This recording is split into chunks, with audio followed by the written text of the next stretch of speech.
ভাই বন্ধুরা, গরু বাজার দেখি যে গরু টাকে গরু আসছে, টাকে গরু আনতেছে, টাকে গরু নামাইতেছে, আবার টাকে গরু এখান থেকে যাচ্ছে। কিন্তু বিশাল এক বাজার দেখেন, এখানে গরু মোষ এই ধরনের সব কিছু এখানে বেচা কিনে হয়। দেখেন কত হাজার হাজার গরু, মানুষ, মোষ, দেখেন কী অবস্থা হচ্ছে। ভাই বন্ধুরা, একটু সবাই একটু লক্ষ্য করেন, পুরো জিনিসটা আমি আপনাদেরকে দেখাবার একটু চেষ্টা করবো ইনশাআল্লাহ।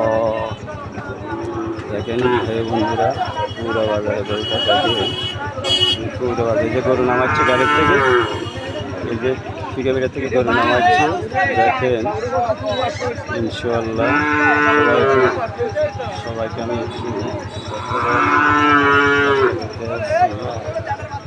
পুরো বাজারটা আমি দেখাচ্ছি। এই অবস্থা হচ্ছে গরু বাজার।